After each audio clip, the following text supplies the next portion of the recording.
my main man, Carrington Harrison, with our sister station, 610 Sports Radio in Kansas City. Carrington, good morning, my man. Where you at? You in Vegas or you back in KC? I am in Kansas City. I actually fly out to Vegas later today. I was just going to say, you said that you're excited to go to Vegas. I don't know why. I'm guessing that you're probably going to lose playing blackjack or craps, and your team is also going to lose in the Super Bowl. Like this could be a very disappointing Vegas trip for you. Carrington, I love this. You know, we've gone back and forth before on your show out there in KC, and it's always been cordial. I didn't know you was coming in hot like that. So I'm a bet on red this week. I usually bet on black because you can never go wrong with black. But I'm a bet on red. But Sunday's going to be a fun day for the 49ers. I really do. You're so confident, though. Why are you so confident about the Chiefs? I mean, just going into this, Kansas City has the better coach, they have the better quarterback, and they have the better defense, and they have 2 weeks to prepare for Brock Purdy. I feel good going into this game. Now, don't get me wrong. I got respect for San Francisco. I actually would have voted Christian McCaffrey to win NFL MVP. Now, I think we all know Lamar Jackson is going to win it. Yep. But I think this season Christian McCaffrey was the best player in the league. But coming into this, it blows my mind that San Francisco is the favorite to win this game. I don't know many people that are picking San Francisco to win. Now, that's not to say that they can't win the Super Bowl. Obviously, they can, but just if you were just doing a just blind resume, blind test based on how these two teams have played over the last month, again, based on who has the better coach, who has the better quarterback, who has the better defense, I don't know how you pick San Francisco to win this game. What's been different for the Chiefs from the regular season and this last month that you're alluding to? So there is a picture. You guys can Google it. It is on Christmas. It is Taylor Swift. She's sad, and then it is Brittany Mahomes. They both are sad. This team hasn't lost since that picture.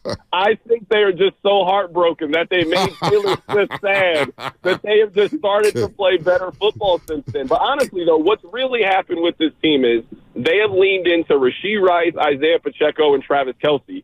And this team didn't basically play the last week of the regular season. They had their seed clinch, so they and it has transformed Travis Kelce back into an absolute monster. I mean, he had 11 catches for 116 yards and 1 touchdown in the AFC Championship game. He had 2 touchdown catches against Buffalo. I mean, that's been the biggest difference with this team is Isaiah Pacheco is basically giving you 90 to 95 yards a game, and Travis Kelce is back. Yeah, no, Isaiah Pacheco is really good, Carrington. I'm not mad at him. I thought he was a difference in the Super Bowl last season against Philadelphia, but you mentioned how the Chiefs may have the better defense. Now, I agree the secondary is a lot better than the one San Francisco boasts.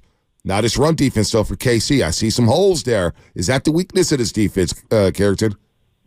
I think so. I mean, it is surprising to me that Baltimore had the number one. They were number one in rush attempts this year and 30th in pass attempts. It doesn't make sense to me how they threw it 37 times and ran it 16 times against Kansas City. Like, they were not bad running the football. They had 16 carries for 81 yards in the game, and they just weren't interested in doing it. Like, if you want me to give you a game script on how San Francisco wins this game, obviously their defense has to play better than they played, I think, against Green Bay and how they played against the Lions. But it is, Christian McCaffrey needs to win Super Bowl MVP. I mean, he needs to be a guy that gets 25 touches, has 110 yards and 2 touchdowns, and he's the best player on the field. That's possible to me just given what I've seen from San Francisco. And at least a couple of things. Like, I look at Kansas City where if San Francisco is committed to giving McCaffrey the ball, then McCaffrey's going to have a good day. I feel the same way on the other side for Travis Kelce. Just given their offense, given how he's played this last month, I'm not really sure if San Francisco is going to be able to slow him down. So then it is, who can protect the football, whose defense can get off the field, who can get stops. Mahomes is the biggest athlete in Kansas City sports history, right? It's not George Brett. It's not Derek Thomas anymore. It's got to be Mahomes, right? I mean, it's basically Taylor Swift. I mean, she basically is from here now at this point. Like, she is from Kansas City now at this point. I don't know if you guys saw the numbers on the screen. Carrington is wild, man. I got to do your show later. Trust me, I'm keeping receipts here, Carrington. I mean, you going to talk Bobby Witt Jr. or Taylor Swift this baseball season? I mean, probably Taylor Swift. Probably Taylor Swift. I mean, the thing is, Bobby Witt Jr. is a great baseball player. I'm telling you right now. I mean, it's funny. Think about this. Going into this game, and maybe it's different just on our side than your side. Think about it. Like, the number one star going into this game is a player's girlfriend. It is not Mahomes. It is not Kelce. It is not Brock Purdy. It is not Christian McCaffrey or George Kittle. all of the questions have been about, is Taylor Swift coming to the game, and questions for Travis. She's the biggest star in this year's Super Bowl. Wow. Well, she'll be heartbroken. At least she got some Grammys from last week, though. That's cool for her. I don't think she's getting that trophy because what you said about Christian McCaffrey is I do believe he'll be the best player on the field on Sunday, and I do believe he was the NFL's MVP. Now, we say that around here, and Brock Purdy fans go crazy. And I like Brock Purdy a lot. I really do. But Christian McCaffrey is the thing. He's the glue. He's the guy that makes everything go. So 25 to 30 touches, I think he will get that, and they will keep that off the field because I don't know what Baltimore was doing. But what about Debo and Ayuk? You guys, you haven't said anything about them because I'm guessing you're so confident in your secondary and L'Jarius Sneed and McDuffie that you don't have any fear of Niners weapons outside. I mean, I do have some fear of those weapons. I guess at least for me, there is a level of confidence that Kansas City has gone up against most of the top receivers in the league, and none of them have really hurt them. Like, you know, this team went up against Tyreek Hill twice. This team went up against Keenan Allen. This team went up against Stephon Diggs. This team went up against Justin Jefferson, A.J. Brown. Those guys just didn't really have a lot of good days. So at least for me, I'm kind of staying away from their action. I'm staying away from Deebo Samuel. I'm staying away from Brandon Ayuk. This is a Christian McCaffrey, George Kittle, middle of the field. Like, if you want to look for a place where maybe Kansas City is vulnerable, it's in the run defense that you guys mentioned, and also their linebackers. Like, this is a game to me that Kittle can have 5 catches for 80 yards and a touchdown. You know, Shanahan likes to cook in the middle of that field, right? That's what the Niners do.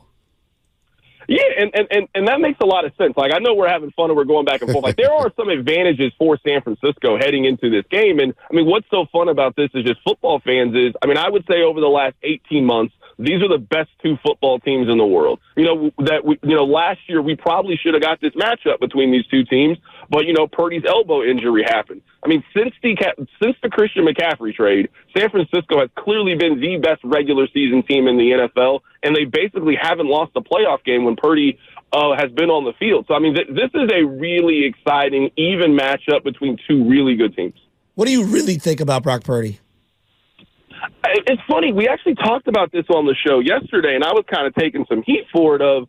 Normally for a player who has the story that Purdy has, it seems like people would kind of gravitate towards it more, and he would get more of the underdog story. Like, all 3 of us lived through Kurt Warner and how big of a wave of momentum that was back in the late 90s, early 2000s. It doesn't feel like people treat Purdy that way, and I feel like there is a measure of sort of grace that we give to young quarterbacks, and Purdy doesn't give it. And I think a lot of it is where he gets drafted. Like, my point yesterday on the show was, like, let's say that Purdy was drafted in the 3rd round. I think people would feel drastically different about Brock Purdy. Mm-hmm. Like, I look at a guy like Trevor Lawrence. If you didn't know Trevor Lawrence, if you just looked at his quarterback numbers against Brock Purdy, everybody would pick Brock Purdy. But Purdy gets the label of being a game manager, and everybody thinks that Trevor Lawrence is a franchise quarterback. Like, why is that? Like, Trevor Lawrence hasn't shown that he's a franchise quarterback in the league, but he was the number 1 overall pick. He was the chosen one. And Purdy isn't supposed to be here at this game.